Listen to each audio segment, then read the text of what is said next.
बिस्मिल्लाहिर्रहमानिर्रहीम। अस्सलाम वालेकुम स्टूडेंट्स, उम्मीद है कि आप लोग बिल्कुल खैरियत से होंगे और अपनी ऑनलाइन क्लासेस अच्छे तरीके से ले रहे होंगे और याद भी कर रहे होंगे। आज हम अपना लेक्चर नंबर 3 स्टार्ट करने जा रहे हैं। क्लास 5 का सब्जेक्ट है कंप्यूटर। टॉपिक है हमारा इंट्रोडक्शन टू कंप्यूटर्स, कि हमने कंप्यूटर के बारे में इंट्रो पढ़ना है कि उसके अंदर एडवांटेजेस क्या क्या हैं, उसके हार्डवेयर सॉफ्टवेयर के कंपोनेंट्स कौन कौन से हैं, सिस्टम यूनिट, सारा कुछ डिस्कस डिटेल से करेंगे हम लोग इसमें। चलिए स्टार्ट करते हैं आज का लेक्चर। अब देखें students, introduction to computers unit number 1 पढ़ने जा रहे हैं। लर्निंग आउटकम्स सबसे पहले पढ़ते हैं कि इस पूरे चैप्टर में हम लोगों ने कौन कौन से टॉपिक डिस्कस करने हैं। फर्स्ट है हमारे पास define recognise computer, define data and information, explain the advantages of using computer, explain the difference between hardware and software, know and get familiar with the hardware components of computer, know about input devices, know about system unit, know about storage devices, know about output devices, know about communication devices। ये सारे topics जो हैं इसमें हम लोगों ने detail से discuss करने हैं। सिस्टम यूनिट के बारे में, input devices, output devices, communication devices, advantages, hardware software components, difference, वो सारा कुछ हम लोगों ने कुछ टॉपिक्स में से डिस्कस कर चुके हैं पिछले लेक्चर में और कुछ टॉपिक हम लोग इस वाले लेक्चर में डिस्कस करेंगे इंशाअल्लाह। अब स्टार्ट करते हैं हमारा आज का। Computer is electronic machine which is use to solve human problems. जो कंप्यूटर है वो इलेक्ट्रॉनिक मशीन है और वो ह्यूमंस के प्रॉब्लम्स को सॉल्व करती है। वो कोई से भी प्रॉब्लम्स हो सकते हैं, मतलब कि कैलकुलेशन कर सकती है, सब्ट्रैक्शन, एडिशन, मल्टीप्लिकेशन, सब कुछ हम लोग इसके ज़रिए सॉल्व कर सकते हैं। दूसरा कि हम लोग इसमें कोई डाटा हम लोगों ने सेव करवाना है या उससे इंफॉर्मेशन हम लोगों ने लेनी है, वो सारा कुछ हम कंप्यूटर के ज़रिए कर सकते हैं। It receives data in the form of input, process the data according to the given formula and generates output accordingly। इसका मतलब है कि सबसे पहले कंप्यूटर जो है वो डाटा को रिसीव करता है, उसको हम इनपुट कहते हैं। जब भी हम कोई चीज़ उसको कंप्यूटर में सेव करवाते हैं उसको डाटा कहते हैं। डाटा हम लोग कंप्यूटर को देते हैं, वो हम इनपुट दे रहे हैं उसको। उसके बाद क्या होती है? प्रोसेसिंग होती है। प्रोसेसिंग होने के बाद हम लोगों को क्या मिलता है? आउटपुट रिसीव होता है। ठीक है, तो 3 पॉइंट्स हैं इसके अंदर। फर्स्ट पॉइंट है इनपुट, प्रोसेसिंग एंड आउटपुट। ये तीनों आप लोगों ने याद रखनी है। उसके बाद है basic parts of computer. Computer has the following basic parts. First है हमारे पास system unit, display screen, keyboard, mouse, printer. अगर आप सामने पिक्चर देखें, इस पिक्चर में सारी लेबलिंग भी हुई है, तो आपने इसको अच्छे तरीके से याद कर लेना है। ठीक है, अब टॉपिक है डाटा एंड इंफॉर्मेशन। अब डाटा एंड इंफॉर्मेशन किसे कहते हैं? Raw facts and figures are called data. अब वो वाला डाटा जो हम लोग ओरिजिनली कंप्यूटर के अंदर सेव करवा रहे होते हैं, किसी मोबाइल के ज़रिए, सीडी के ज़रिए कंप्यूटर के अंदर सेव हो रहा होता है, या कंप्यूटर को हम लोग दे रहे होते हैं इनपुट, वो हमारे पास डाटा कहलाता है। Whereas compiled and processed form of data is called information. और इसके अलावा जो ओरिजिनल डाटा था वो तो हमने इनपुट दे दी। अब जो हम लोगों को प्रोसेसिंग और कंपाइलेशन होने के बाद डाटा रिसीव होगा, हमारे पास क्या होगा? इंफॉर्मेशन होगी। कि कोई भी डाटा जो हम लोगों ने कंप्यूटर के अंदर सेव करवा दिया है, उसके बाद उसके अंदर फॉर्मूलाज लगा के और उसमें डिफरेंट किस्म के हम लोगों ने फंक्शंस पुट करके, उसके बाद जो हम लोग कंपाइलेशन की गई है, उसके अंदर प्रोसेसिंग की गई है, वो वाला डाटा जो होगा ना, कंपाइलेशन और प्रोसेसिंग का डाटा, वो हमारे पास इंफॉर्मेशन कहलाती है। क्लियर? उसके बाद छोटी सी एक्सप्लेनेशन उन्होंने दी हुई है, इसको एग्जाम्पल भी कह सकते हैं आप। Are students who gets admission in any school in data for that institution. एक बच्चे ने किसी भी स्कूल में अगर किसी भी इंस्टीट्यूशन में अगर एडमिशन लिया है, तो सबसे पहले उसे उसका डाटा लिया जाता है कि उसका नेम क्या है, फादर नेम क्या है, एज क्या है, house number, A to Z हर चीज़ उससे पूछी जा रही है। उससे क्या लिया जा रहा है? डाटा लिया जा रहा है। फिर आता है आगे से teachers teach that students up for about 1 year, arrange some tests and produce result on based this test. Compiled form of result is called information। कि जब एक टीचर किसी बच्चे को पूरा 1 साल पढ़ाती है, उसके बाद उससे कुछ टेस्ट लिए जाते हैं, उन टेस्ट में से रिजल्ट बनाया जाता है। ठीक है, जो रिजल्ट बनाया जाएगा उन टेस्ट का, कंपाइलेशन ऑफ जो रिजल्ट होगी वो हमारे पास क्या कहलाएगी? इंफॉर्मेशन कहलाएगी। इसकी छोटी सी एग्जांपल थी।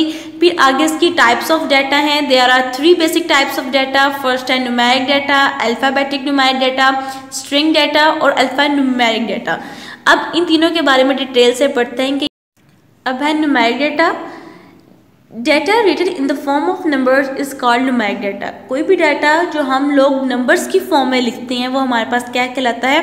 न्यूमेरिक डाटा कहलाता है। बेशक वो हम लोग किसी का रोल नंबर लिख रहे हैं या फ़ोन नंबर किसी से ले रहे हैं, वो सारा कुछ किस में आता है? न्यूमेरिक डाटा में आता है। Numeric data consist of positive, negative, whole numbers, decimal, fractional numbers, किसी भी टाइप के नंबर्स हो सकते हैं वो, ठीक है। For instance 52, 12.4, 21.7 etc all general examples of numeric data. इन्होंने छोटे से एग्जांपल्स बता दें साथ न्यूमेरिक डाटा की। फिर नेक्स्ट है अल्फ़ाबेटिक डाटा। अल्फ़ाबेटिक से ही निकला है वर्ड अल्फ़ाबेट्स, ठीक है। Data written in string, alphabetic and character form is called alphabetic data. For instance Rubab, Areeba, Farhad, Anika are the examples of alphabetic data. Alphabetic data जो बेसिकली इसके जो ट्रू वर्ड जो यूज़ किया जाता है वो स्ट्रिंग का यूज़ किया जाता है। स्ट्रिंग वर्ड है वो आप लोगों ने ध्यान से सुन लेना है।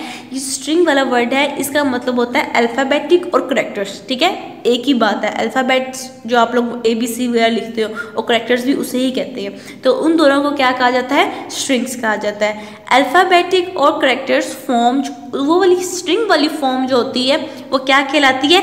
अल्फ़ाबेटिक डाटा कहलाती है। और इसमें आप किसी का नाम लिख सकते हो, ठीक है। रुबाब, अरीबा, फरहद, जो सारे नेम्स लिखे हुए एग्जाम्पल्स बताई हुई हैं अल्फ़ाबेटिक डाटा की।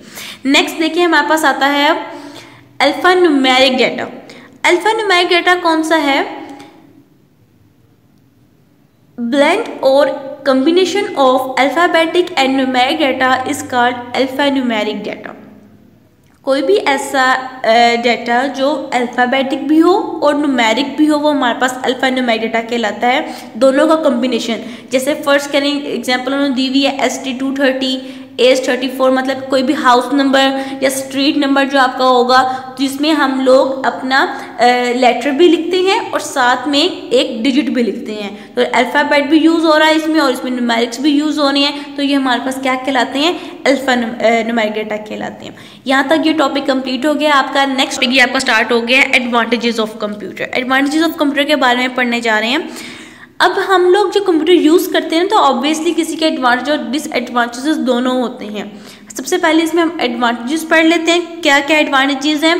मेजर एडवांटेजेस का है कि high speed, accuracy, reliability, storage capacity, versatility, intelligence, automation, ठीक है। इस सब के बारे में अब हम लोग डिटेल से डिस्कस करते हैं।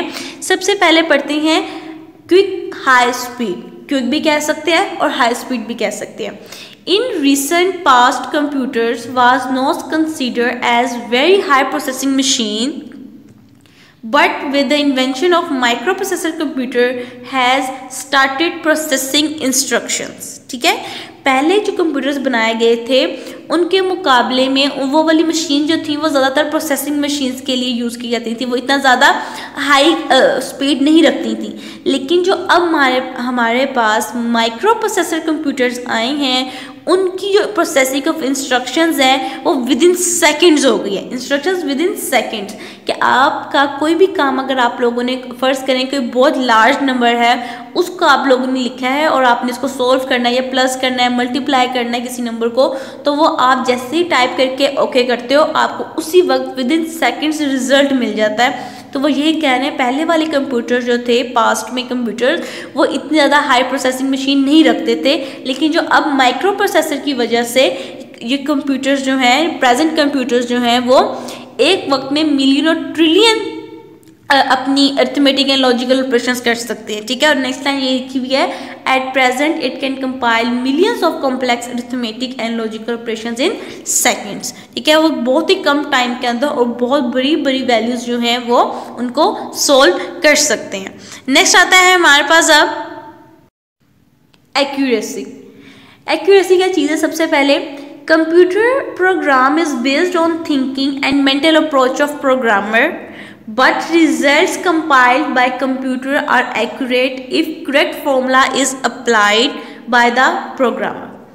कंप्यूटर प्रोग्राम जो होता है वो बेस्ड करता है thinking and mental approach of programmer. अब कोई भी प्रोग्रामर जो प्रोग्राम दे रहा है कंप्यूटर को, डाटा हम लोग कंप्यूटर को दे रहे हैं, तो सबसे पहले तो कंप्यूटर से वो वाला लेगा, इनपुट लेगा जो प्रोग्रामर ने उसको दी है। लेकिन but results compiled by computers are accurate. जो कंप्यूटर जो उसको कंपाइल करने के बाद रिजल्ट देगा वो बिल्कुल एक्यूरेट देगा अगर if correct formula is applied by the programmer. अगर प्रोग्रामर ने बिल्कुल करेक्ट फॉर्मूला लगाया है तो आप लोगों को बिल्कुल करेक्ट रिजल्ट जो होगा वो रिसीव होगा। Now people are completely relying on this fantastic machine. आजकल के लोग जो हैं बहुत ज़्यादा इसके ऊपर रिलाई करते हैं। They never tally the outcomes generated by the computer because they know that computer is really accurate machine. वो जानते हैं वो किसी और मशीन को इसके साथ रिलाई नहीं कर सकते या टैली नहीं करते, क्योंकि वो जानते हैं कि कंप्यूटर एक बिल्कुल एक्यूरेट मशीन है, उसका जो आंसर होगा बिल्कुल एक्यूरेट होगा। सेकंड एडवांटेज इसका है reliability. Computer is considered most reliable processing machine because in these days people are totally relying on this machine and they don't have time to cross check the results produced by the computer. अब जो reliability का मतलब होता है कि बहुत ज़्यादा आजकल के जो लोग हैं, यूज़र्स जो हैं, वो कंप्यूटर के ऊपर बहुत ज़्यादा रिलायबल हैं। उनको पता है कि जो कंप्यूटर जो आंसर देगा, जो आउटपुट हम लोगों को देगा बिल्कुल एक्यूरेट होगा। और आज के इतना टाइम भी नहीं है सबके पास कि वो उसको चेक करें किसी और डिवाइस के साथ या उसको बिल्कुल मैनुअल करके देखें। तो उनको पता होता है कि जो कंप्यूटर जो है वो बिल्कुल एक्यूरेट आंसर हम लोगों को रिसीव होता है। नेक्स्ट आता है हमारे पास स्टोरेज। अब स्टोरेज किसे कहते हैं? Computer has huge storage capacity these days. Computer के पास बहुत ज़्यादा स्पेस होती है डाटा को सेव करने के लिए। हम लोग बहुत बड़ी तादाद में कंप्यूटर का डाटा सेव कर सकते हैं। We can save millions and trillions of text-based files, million application software files and thousands of audio and video files on average computer use by common man of Pakistan. कि हम लोग अब computer के अंदर trillions की तादाद में टेक्स्ट वाला डाटा सेव करवा सकते हैं, मिलियंस की तादाद में application files, thousands of audios, videos, कुछ भी हम लोगों ने कंप्यूटर सेव करवाना है तो हम लोग बहुत बड़ी तादाद में इसके अंदर सेव करवा सकते हैं, थाउजेंड्स और मिलियंस की तादाद में करवा सकते हैं एक आम से कंप्यूटर के अंदर जो पाकिस्तान में आम कंप्यूटर यूज हो रहे हैं। Keep it in your brain that storage term is used for permanent storage and memory term is used for temporary storage।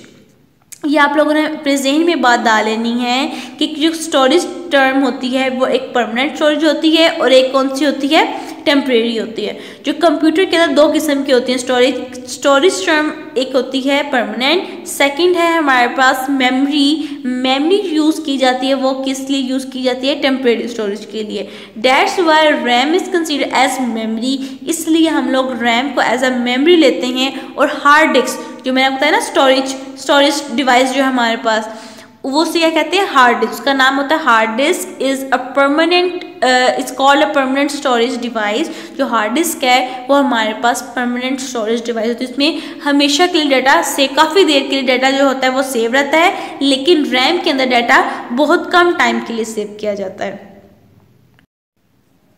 फिर है versatility. Computers is certainly versatile and flexible in nature.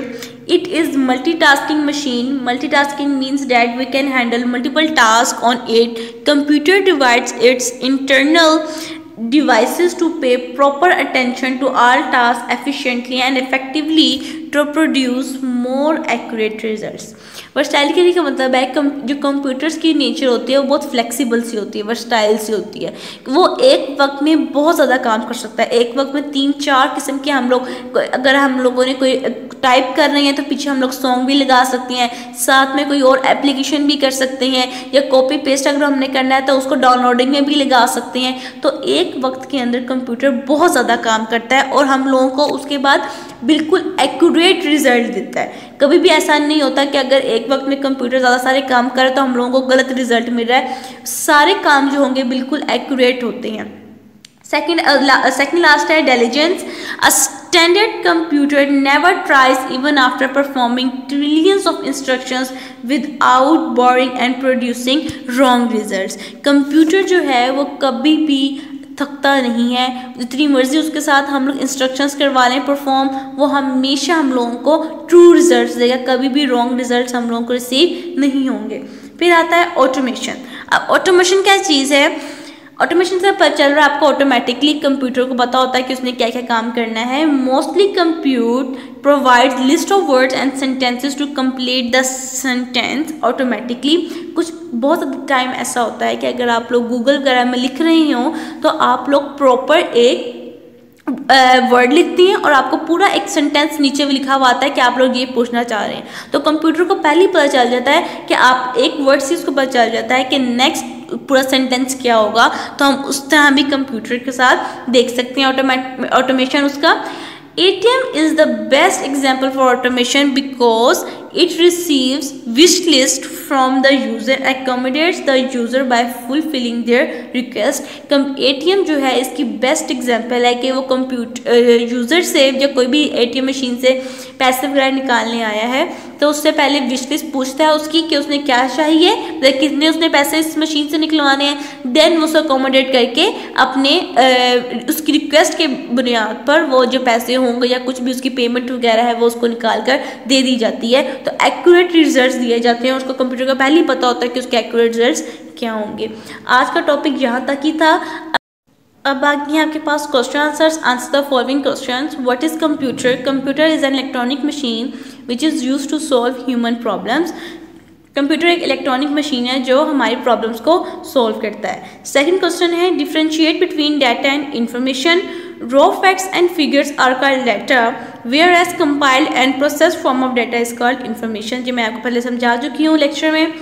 Third question है differentiate between numeric and alphabet data. Numeric data data written in the form of numbers is called numeric data. Alphabet data data written in string alphabetic और character form is called alphabet data. ये आपके तीनों question answers थे जो आप लोगों ने याद भी करने हैं और अपनी कॉपीज के ऊपर उतारने भी हैं। नेक्स्ट टाइम हमारे पास filling the blanks. Computer is an electronic machine which solves to human problems. Raw facts and figures are called data. Process form of data is called information. Data written in the form of numbers is called numeric data. Data written in string alphabetic और character form is called alphabetic data. ये सारे इसकी filling the blanks हैं। जो bold letter में लिखा हुआ है ना वर्ड जो आपको हाईलाइट हो रहा है, ये वर्ड आपकी ब्लैंक है, तो आप लोगों ने ब्लैंक लगा के उसके ऊपर आप लोगों ने हाईलाइट करके इसको लिख लेना है। क्लियर? आज का लेक्चर यहाँ तक ही था आपका। ये सारा काम जो आपको फिलिंग द ब्लैंक्स और क्वेश्चन आंसर था ये आप लोगों ने अपनी नीट कॉपी के ऊपर बहुत नीटली उतारना है सारा काम, क्योंकि ये चेकिंग होगी आपकी और इसको अच्छी तरीके से याद भी कर लेना आप लोगों ने। अब मिलेंगे नेक्स्ट लेक्चर में। Thank you.